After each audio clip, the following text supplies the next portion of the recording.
नमस्कार दोस्तों, मेरा नाम है ऋषिकेश और स्वागत है आपका टेक्नो ऋषिकेश यूट्यूब चैनल के ऊपर। दोस्तों, आप सभी ने वीपीएन ज़रूर इस्तेमाल किया होगा या फिर आपने वीपीएन का नाम तो ज़रूर सुना होगा। तो दोस्तों, आज मैं इस वीडियो में उसी के बारे में बात करने वाला हूँ। क्या होता है वीपीएन और कैसे इसे इस्तेमाल किया जाता है, यह मैं आपको वीडियो में बताऊँगा। अगर जानना चाहते हो तो वीडियो एंड तक देखिएगा। दोस्तों, सबसे पहले आपको वीपीएन समझने के लिए आईएसपी को समझना पड़ेगा, यानी कि इंटरनेट सर्विस प्रोवाइडर। मतलब हर एक कंट्री के अंदर इंटरनेट सर्विस प्रोवाइडर होते हैं जो कि आपको इंटरनेट का एक्सेस प्रोवाइड करते हैं। आईएसपी बेसिकली दोस्तों, जो भी आप सिम कार्ड इस्तेमाल करते हो, जियो का होगा, एयरटेल का होगा या फिर वोडाफोन का या फिर और किसी कंपनी का, तो ये सिम कार्ड जो प्रोवाइड हम यूज़ करते हैं, ये जो कंपनी है, इसे सिंपली आईएसपी बोला जाता है। मतलब इंटरनेट सर्विस प्रोवाइडर बोला जाता है। ये कंपनी क्या करती है दोस्तों, आपको इंटरनेट का एक्सेस देती है और उनके नेटवर्क के थ्रू आप अलग अलग साइट्स के ऊपर जाके उस साइट को ब्राउज कर सकते हो। लेकिन यहाँ पे बीच में जो कंपनीज होती है, आईएसपी कंपनीज मतलब इंटरनेट सर्विस प्रोवाइडर कंपनीज होती है, वो गवर्नमेंट से लिंक्ड होती है। और गवर्नमेंट ने अगर उनको बोला कि ये साइट्स आप बैन कर दो, आपको ये साइट्स एक्सेस करने की परमिशन यूज़र को नहीं देनी है, तो उनको वो साइट्स बैन करनी पड़ती है। तो इसी के चलते दोस्तों, आईएसपी क्या करती है, जो हमारा डेटा है, मतलब हमने किसी वेबसाइट का नाम डाला गूगल के ऊपर या फिर किसी और ब्राउज़र के ऊपर, तो जब भी हम एंटर करके उस वेबसाइट के ऊपर जाने का प्रयास करते हैं तो वो फेल बता देता है, क्योंकि अपना जो डेटा है वो उस वेबसाइट तक ये आईएसपी पहुँचने ही नहीं देती। मतलब आईएसपी क्या करती है, अगर एक आधी वेबसाइट का सर्वर यूएस में है तो आईएसपी उसे इंडिया में रोक लेगी और आपका जो डेटा है, आपको जो एक्सेस करना है, वो यूएस के उनके वेबसाइट के सर्वर की तरफ जाने नहीं देगी। और इसकी वजह से ये चेन ब्रेक होने की वजह से आप उन साइट्स को एक्सेस नहीं कर पाओगे। तो इन आईएसपी में अगर आप देखो तो जो डेटा होता है आपका, तो वो सबसे पहले उनके पास जाता है, उनके पास से किसी वेबसाइट के ऊपर जाता है। मतलब सपोज आपको किसी वेबसाइट के ऊपर जाना है, एक्सेस करना है, आपने वो वेबसाइट का नाम टाइप किया, यूआरएल टाइप किया और आपने एंटर कर दिया, तो सबसे पहले आपका जो डेटा है वो जाएगा आईएसपी के पास। ओके, आईएसपी उस डेटा को आप जिस वेबसाइट को एक्सेस कर रहे हैं उससे कनेक्ट करके देगी और ये चेन पूरा कंप्लीट होगा और उस वेबसाइट से फिर से आईएसपी की तरफ, आईएसपी से फिर से आपके मोबाइल की तरफ, ऐसा ये साइकिल पूरा चलता रहेगा और आप वेबसाइट्स इजीली एक्सेस कर पाओगे। ये था दोस्तों आईएसपी के बारे में। अगर आपको आईएसपी समझ गया है तो वीपीएन समझने में कोई भी कठिनाई नहीं आएगी। तो आईएसपी ऐसा करती है, अपना डेटा आईएसपी के पास जाता है, आईएसपी से उस वेबसाइट के पास। तो दोस्तों, यहाँ पे हम बात करते हैं अब वीपीएन के बारे में, virtual private network. Virtual private network basically क्या होता है, एक वर्चुअल का मतलब होता है सिंपल सा दोस्तों, लॉजिकल प्राइवेट नेटवर्क। मतलब ये पूरा का पूरा प्राइवेट नहीं होता, लॉजिकली प्राइवेट होता है। ओके, क्योंकि वीपीएन को भी किसी ना किसी इंटरनेट से वो कनेक्ट करना पड़ता है, तब भी वीपीएन चलता है। विदाउट इंटरनेट तो नहीं चलेगा ना। तो इसलिए ये लॉजिकल प्राइवेट नेटवर्क है।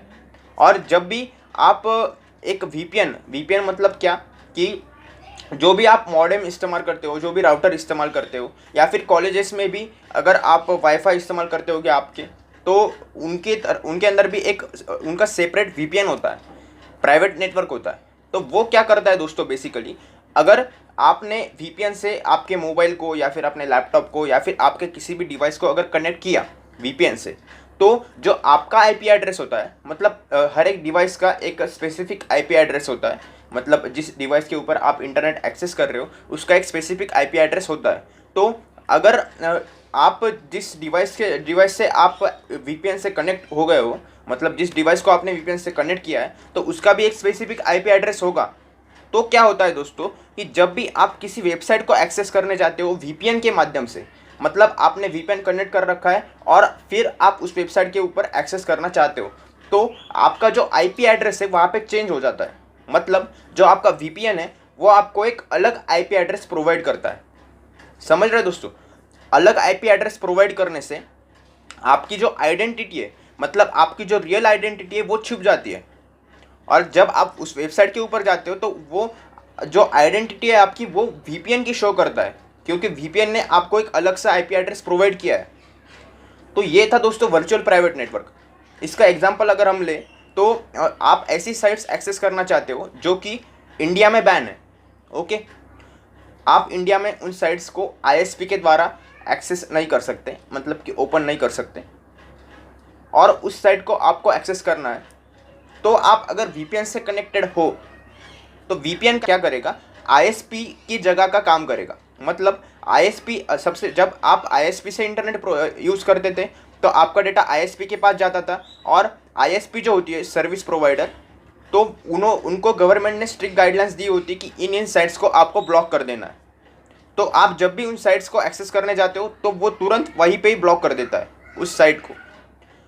और अगर आप आईएसपी की जगह वीपीएन को रखें तो वीपीएन क्या करता है, डायरेक्टली आपका जो डेटा है उस वेबसाइट की तरफ भेजता है। मतलब अगर आप उस वेबसाइट को एक्सेस करना चाहते हो तो आपका डेटा वीपीएन डायरेक्टली वहाँ पे भेजेगा। मतलब यूएस में कहीं पे भी अगर वो साइट का सर्वर है तो वीपीएन के द्वारा वो डेटा उधर जाएगा और उधर से वीपीएन की तरफ और वीपीएन से आपकी तरफ आएगा।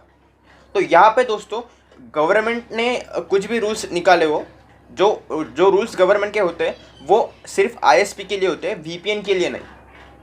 तो आप उन साइट्स को एक्सेस कर सकते हो जो साइट्स इंडिया में बैन है या फिर किसी भी कंट्री में बैन है, तो उसको एक्सेस करने के लिए आपको वीपीएन की ज़रूरत होती है।